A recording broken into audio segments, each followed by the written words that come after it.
Gente que está en la plantilla fija de la empresa, que tiene una nómina continuada los 12 meses del año y que trabajan a diario aquí, son 6 personas. El equipo completo, que está en nómina, pero con altas y bajas, que son todos los equipos artísticos y técnicos, harían un total, si no me equivoco, de 7 más. Luego, 12 más 1. Contesta. Bueno, Chema Cardeña es este señor que tengo aquí a mi lado. Y es el director artístico de Arden Producciones desde la fundación de la misma. Aparte de hacer funciones de dirección artística de la compañía, que supone, entre otras cosas, las propuestas de producción, aparte de eso, es la persona también que escribe habitualmente los textos que produce la empresa. Pues Juan Carlos Garés es, aparte de actor, miembro fundador de la compañía, es el gerente de la compañía y digamos que es la cabeza visible de la empresa como tal, es decir, es un poco la persona que se encarga de todo lo que corresponde a la empresa, tanto en lo fiscal, económico, como también en lo artístico, porque es también el productor, la cabeza de jefe de producción de todas las producciones que hace la compañía. Pues Chema Cardeña viene de la universidad, viene de empezar estudiando historia, concretamente arqueología, que era lo que estaba estudiando, y después de la Escuela Superior de Arte Dramático y Danza de Valencia.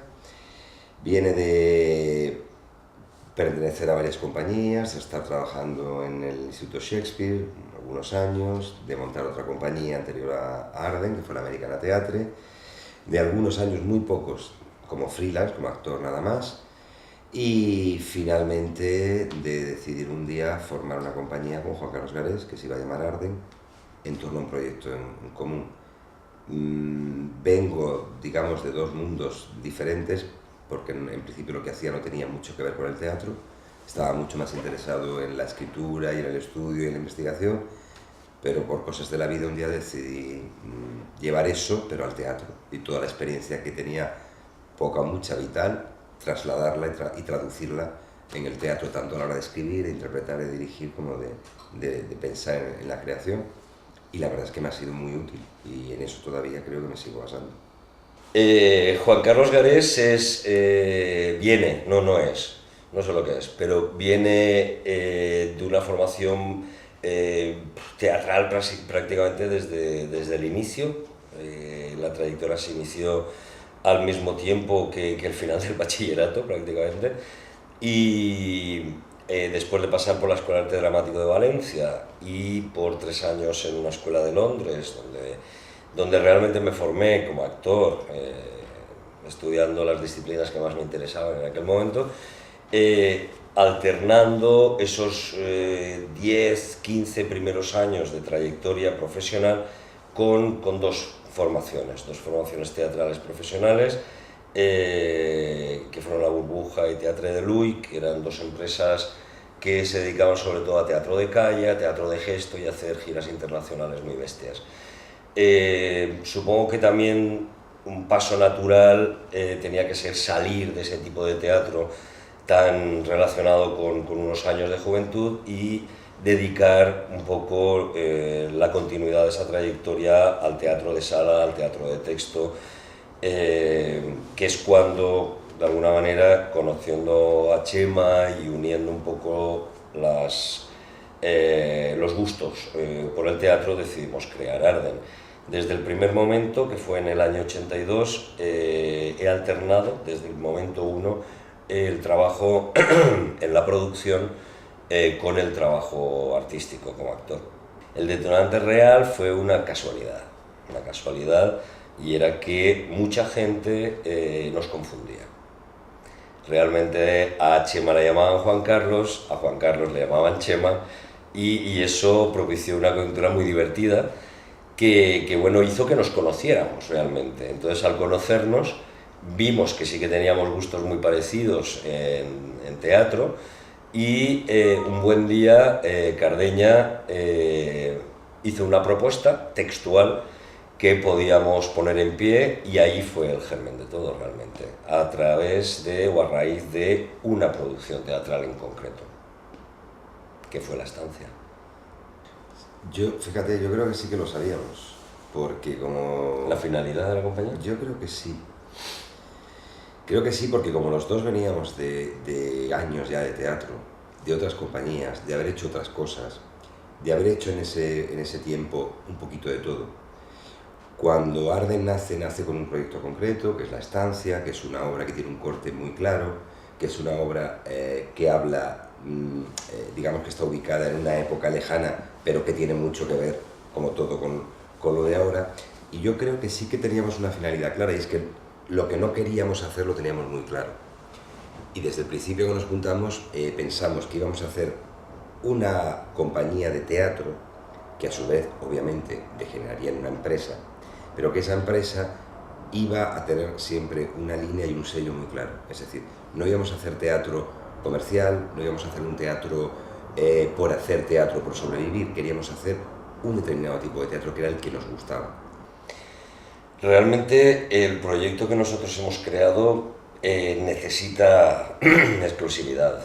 Es necesario que sea así, porque si no, no se podría mantener de la forma que nosotros hemos decidido que tenga, ¿no?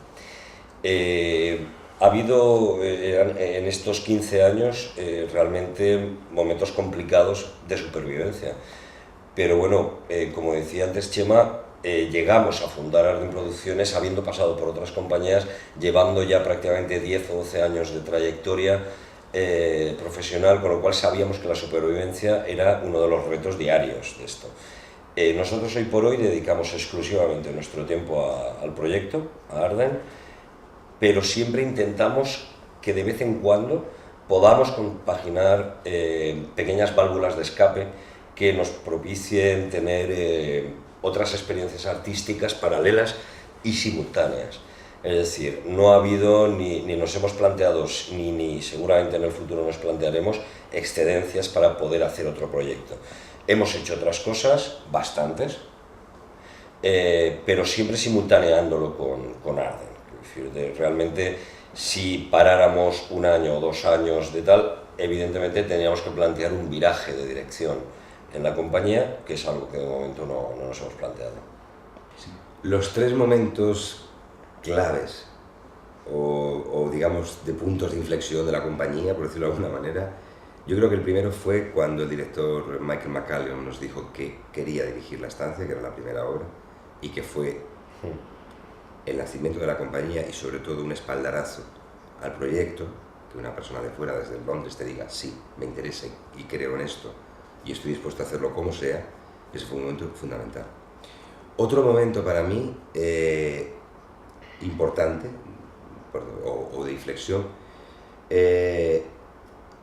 sería la primera vez que tuvimos la oportunidad de salir fuera de Valencia como Arden y ver cómo funcionaba nuestro proyecto fuera y ver que era aceptado y que interesaba, que no era una cuestión local o momentánea. Y obviamente, para mí el más importante también hoy en día es empezar el proyecto en el que estamos ahora embarcados. Es decir, el día que decidimos nosotros y luego a nuestros socios decidir montar un teatro en Valencia. Yo creo que esos 3 puntos, para mí, habría más, pero creo que son los pequeños puntos de empujones grandes que nos han hecho seguir. Yo creo que fue muy importante que en el año 2000, después de 5 años de éxitos ininterrumpidos, porque fue así, tuviéramos una primera crisis. Coincidió también con una crisis de mercado, con una crisis sectorial, y de repente caer un poco en la cuenta de que o apretaban los machos o realmente era difícil continuar. Y nuestra apuesta fue continuar duplicando los esfuerzos, las inversiones, todo nuestro pequeño margen de beneficio empresarial se dedicó a la supervivencia y proyección de mercado, que decir, fue una serie de decisiones a los 5 años de nacer, prácticamente, ¿no? Yo creo que esa crisis fue un impulso para nosotros, contra todo pronóstico. Yo creo que ambos somos muy asociacionistas, mucho, desde el inicio, es decir, mucho antes de crear Arden, Chema era un activista en la Asociación de Actores, por ejemplo, ¿no? Eres de la junta directiva, de una forma muy presente, muy cotidiana y muy tal, estaba tomándole el pulso a la política cultural. Años después lo hicimos desde un punto de vista ya empresarial, ya con Arden. Hemos formado parte prácticamente desde el inicio de la Asociación de Empresas de la Comunidad Valenciana, de Abetit, en parte activa también en su junta directiva o en su presidencia, como estuvimos 4 años dirigiendo la asociación. Creemos en el sector, sin duda alguna. Creo que la fuerza del sector, yo creo que radica sobre todo en la defensa de los derechos colectivos. Y bueno, eso es algo que fluctúa enormemente, ¿no? Entonces, el asociacionismo o la vocación asociacionista también fluctúa muchísimo. En este momento tenemos realmente proyectos de envergadura importantes, realmente difíciles de llevar a cabo, y con una cierta decepción de estos asociacionismos, de estos sectores, y sobre todo de pocas ganas de la participación activa en la política cultural. Pero, como digo, fluctúa. Posiblemente el año que viene nos pegue la pucha y estamos otra vez ahí, y defendiendo los intereses colectivos, porque es algo en lo que creemos que siempre tiene que haber alguien defendiéndolo. Vale. En la ayuda bienal de Teatres de la Generalitat 2010 y 2011, realmente es una ayuda como impulso a la empresa de producción. Nosotros, dentro de esos 14, o sea, de estos 24 meses de actividad, incluiremos en principio 2 producciones. 2 producciones, la gira de 4 espectáculos y una coproducción. ¿Qué pasa con esto? Que no responde a unas necesidades de la ayuda concedida, ni muchísimo menos, sino unas necesidades de la propia empresa o compañía. En cuanto a producción, es complicado saberlo, sobre todo porque la producción de 2011 no está presupuestada. Está precisamente ahora en un proceso de creación de propuesta, es decir, se ha enfocado cuál va a ser el proyecto. Chema está dándole vueltas a la escritura. La propuesta, después de tener un abanico de posibilidades, sí que se concretó, pero está aún ni siquiera empezado la preproducción, con lo cual el primer diseño de producción está por hacer. Lo que Arden va a poder destinar en producción en ese periodo bianual es difícil concretarlo ahora, pero puede ser alrededor de los 100.000 euros, 120.000 euros, contando 2 producciones, una pequeñita infantil, una de adultos que tome el relevo de lo habitual, y la coproducción que tenemos en marcha. Aproximadamente podría ser eso lo que se destina únicamente a producción. Obviamente el presupuesto de la compañía o de la empresa en cuanto a facturación anual no tiene nada que ver con eso. Pues a ver, sabemos la primera parte, que es lo que se ha concedido en el primer año, que es 2010. Es pues un 30 y pico % menos de lo que solía ir recibiendo Arden. Ha bajado, ahora creo que son 50.000 euros lo que se ha concedido en 2010. Cuándo se cobrará no tenemos ni idea, y lo que será concedido el año que viene, a pesar de ser bienal, tampoco se sabe. Es decir, es un momento de gran incertidumbre institucional y, por supuesto, de los presupuestos que maneje la institución pública. Ya no hablo de Generalitat, sino de cualquiera. Entonces, nosotros estamos caminando en un momento como este, tan sumamente complicado para desvincularse de la ayuda pública, pero desde hace años estamos intentando caminar hacia la autofinanciación, por lo que hablábamos antes también, de la diversificación de actividad empresarial, de buscar recursos de afianzamiento de mercado, y todo esto creo que es la línea hacia donde se nos Si no se nos obliga, al menos sí se nos invita a viajar. Bueno, los porcentajes es complicado, realmente, pero bueno, por porciones o por quesitos sí que a lo mejor se puede sacar. Nosotros, como cualquier formación que quiera sobrevivir en artes escénicas, no vivir, sobrevivir, vivir no creo que viva casi nadie, de alguna manera tienes que dedicar, en nuestro caso sobre todo, desde que recibimos bienales, al refuerzo empresarial. Entonces, la empresa tiene que continuar, tiene que tener una estructura básica, una sede, unas actividades mínimas, tal, y unas producciones y unas ventas para poder llegar a una facturación mínima, ¿no? En cualquiera de los casos, las ayudas institucionales, al final de la corrida, y contando con todas las que abarcas, por eso comentaba eso, porque no te puedes limitar a una ayuda, obviamente echas el anzuelo a cualquier tipo de ayuda institucional que pueda haber en este momento, y entre todas a lo mejor estamos hablando de un tercio, de un 40% de lo que te pueden cubrir de tus gastos anuales. Ese es nuestro caso al menos. El resto lo tienes que cubrir de alguna manera con los beneficios de venta. Por eso hay años tan sumamente complicados y por eso tú proyectas a lo mejor una producción de 70.000 euros y acabas haciéndola por 60.000, porque tienes que empezar a recortar por todos los sitios porque no tienes más formas de financiación, ¿no? En cualquiera de los casos, yo creo que al cabo del año, posiblemente la mitad de los gastos, en el mejor de los casos, pueden ser de ayudas públicas, la otra mitad tiene que ser del beneficio de tus ventas. ¿Sabes qué pasa? Que la empresa, una empresa de artes escénicas siempre tiene que ir por delante, quiero decir, y más en este momento, por delante de las ayudas concedidas. Nosotros establecemos nuestras actividades, las llevamos a cabo, las acabamos, las empaquetamos y empezamos a distribuirlas muchísimo antes de que llegue cualquier dinero de una ayuda pública. ¿Qué quiere decir esto? Que o tienes un colchón adquirido por la actividad realizada mercantil en los últimos tiempos, o tienes que echar mano de nuestros amigos de las entidades financieras, esa especie de amor-odio que mantenemos todo el mundo con los bancos, ¿no? En cualquiera de los casos, nunca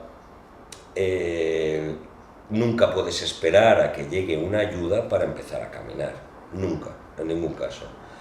Tú tienes que estar andando y esperar a que algún día llegue esa ayuda para empezar a paliar el déficit que te has creado, ¿no? Pero principalmente yo parto de las cosas que a mí realmente me motivan, me revelan, me inquietan o me gustan. Sería incapaz de escribir algo que no me suscitara el menor mínimo interés, por mucho que me pagaran o por mucho que me lo exigieran.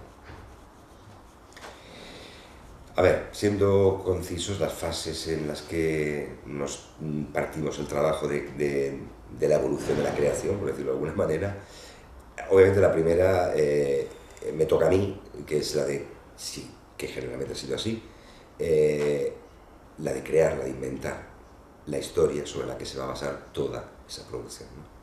Eso es algo bastante solitario. La inmediata es leérsela a Juan Carlos, porque yo pierdo la objetividad. Y él ya conoce el trabajo mío, y conoce el trabajo de la compañía y sopesa. Y realmente es la primera opinión que me interesa, no digo más. La siguiente es algo que a mí me parece fundamental, y es la de contagiar a todo el equipo del entusiasmo que yo pueda tener con esa creación.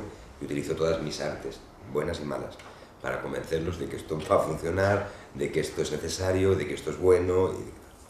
Pero inmediatamente de eso, lo primero que solemos hacer, hablando en serio, es una lectura en la que, porque la palabra cuando se oye yo creo que tiene mucha más fuerza que cuando se lee, y a partir de ahí se pone en marcha todo un mecanismo en el que digamos que están muy bien divididos los departamentos que tiene cada uno, ¿no? Es decir, el equipo de distribución desde ese mismo momento ya empieza a pensar cómo se debe enfocar este producto en el mercado.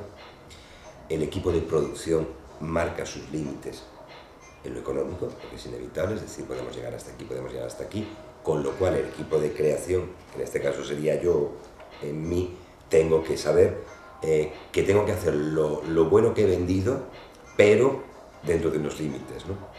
Y una vez que todo eso está ajustado, ya empieza lo que es el proceso, digamos, más cotidiano, que es hacer un casting para saber quiénes van a hacer el trabajo, buscar un buen equipo de creadores y de creativos, es decir, de vestuarista, iluminador, escenógrafo, un ayudante de dirección, es decir, todo el equipo que va a ser el que, digamos, va a estar peleando día a día por ese producto. Producción decide todas las partidas, todos los plazos, se marcan unos plazos de ensayo, se marcan unos plazos hasta llegar al estreno, y a partir del estreno empieza otro proceso, que es el de que una vez que este producto ya se ha cotejado con el público, ver cuál es su mercado, cuál es su distribución y, bueno, y finalmente que haya suerte. A mí me interesa mucho el pasado, mucho. Y me interesan mucho las historias que ya se han acabado. Me interesa mucho la historia de la gente que ha muerto. No sé por qué. Y me interesa mucho conservar la memoria. Creo que es algo muy frágil, demasiado frágil. Encima hoy en día, con una enfermedad tan grande como el Alzheimer, o sea, hay gente que pierde la memoria porque le toca y hay gente que pierde la memoria porque le da la gana. Yo intento en todo lo que hago transmitir o intentar que los actores sean el vehículo para transmitir al público que esto, da igual cuando pase, sigue pasando día a día. Y da igual que te vayas al siglo XV, al XVI, XVII, XVIII o al primero antes de Cristo. O al 4 antes de Cristo. ¿Eso qué significa? Si hablamos de estilos de representación, básicamente yo suelo utilizar lo que se llama naturalismo, que es decir, pero eso no significa que yo no utilice transgresiones dentro de ese naturalismo. Básicamente me centro en eso, pero con licencias, con bastantes licencias. Es para mí la percepción del público es muy importante. Yo digo y defiendo que una obra de teatro que no se estrena no existe.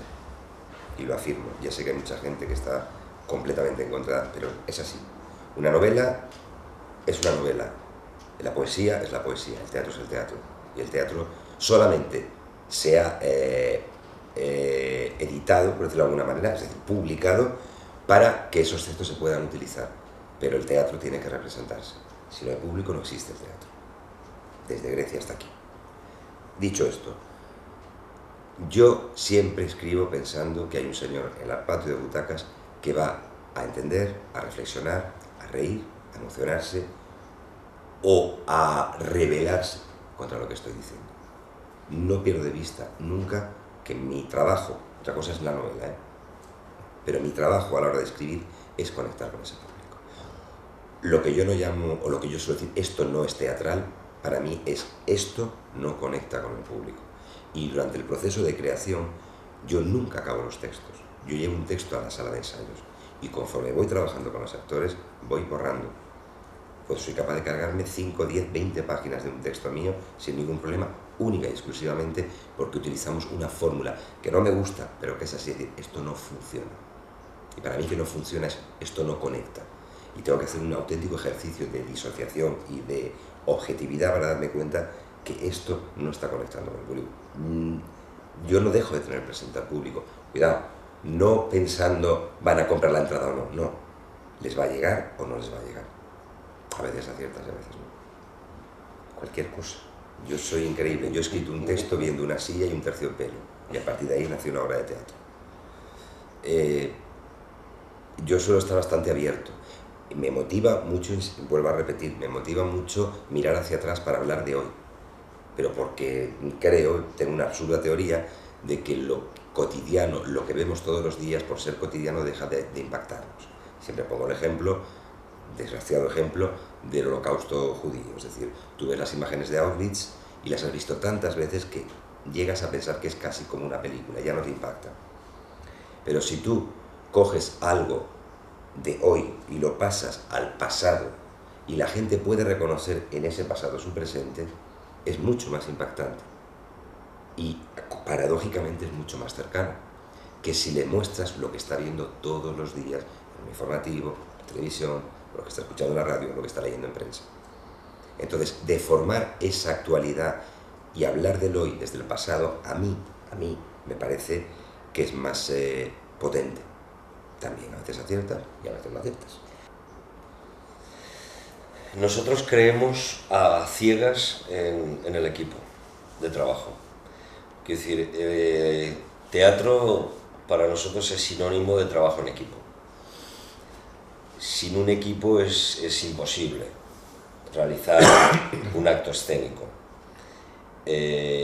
Incluso cuando es un solo de danza o de teatro, un monólogo, un artista solo es muy triste funcionar. Para nosotros no queremos esa estructura de teatro. Nuestra estructura de teatro y de trabajo tiene que ser el equipo. Sin eso es imposible. Esa es nuestra estructura básica, nuestra Biblia.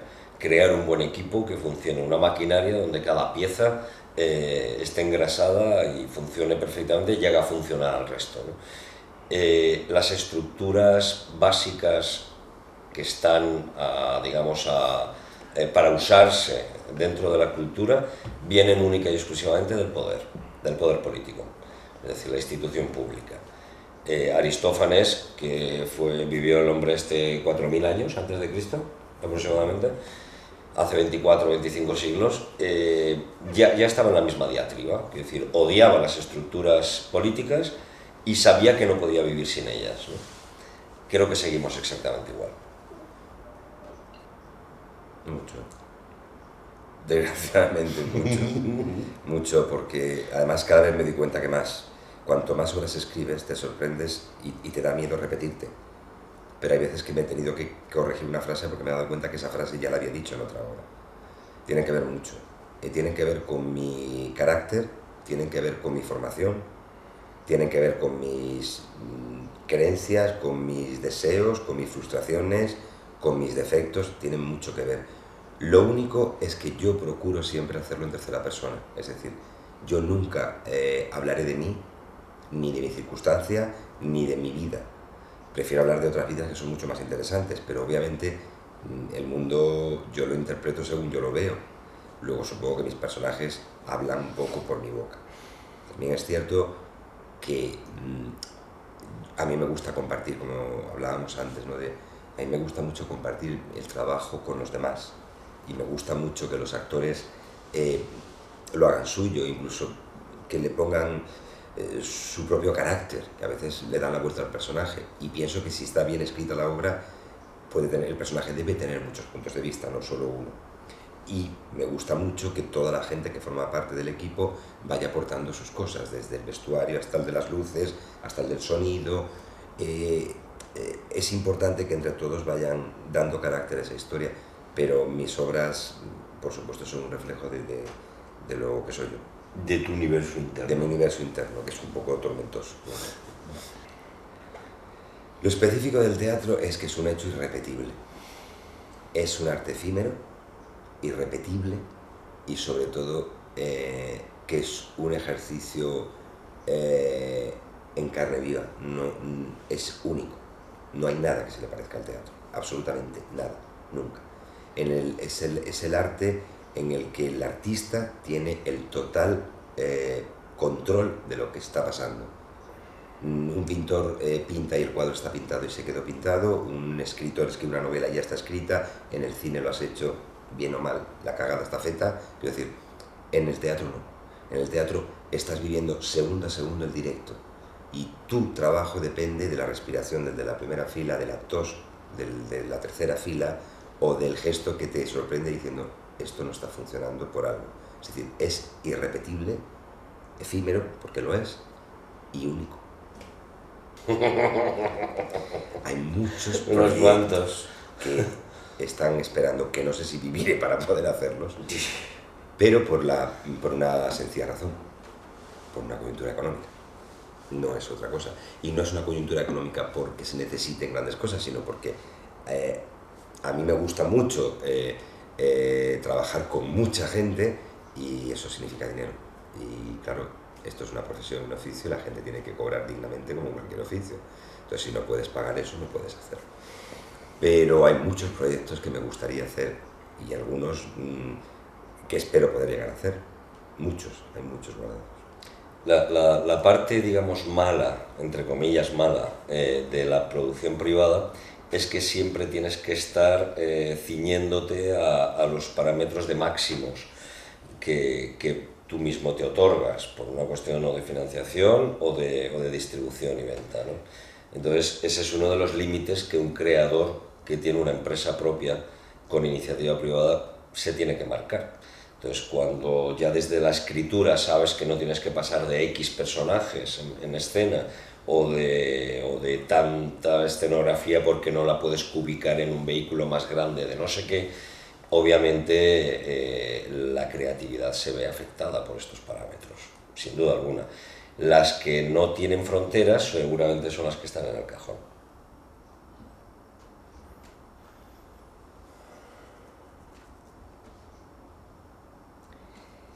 Yo creo que quiero trabajar en esto por la adrenalina que me genera. No encuentro otra explicación, porque realmente no es fácil, no es cómodo, no está pagado. No está pagado. No haces otra cosa más que trabajar. No tienes tiempo para hacer otra cosa, o muy poco tiempo. Para hacer otras cosas tienes que dejar de hacer esto.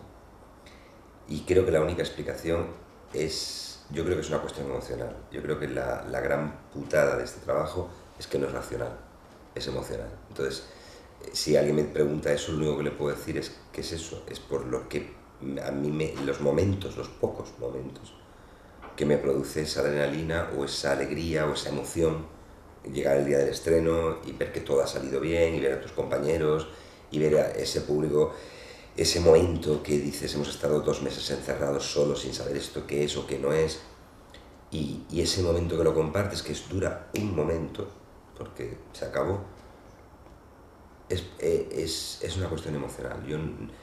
Y sé que cuidado que se puede hacer este trabajo perfectamente siendo frío, calculador y normal. Yo creo que no soy normal. Pero es una cuestión puramente emocional, porque a mí me produciría mucho placer escribir, nada más que escribir, y estaría mucho más tranquilo, porque es una cosa íntima. Sin embargo, lo otro, lo que me da este trabajo, no me lo da solamente la escritura. Pues yo la pregunta que me haría, y que de hecho me hago, es ¿hasta cuándo? Porque este oficio tiene, en teoría es indefinido, pero tú no.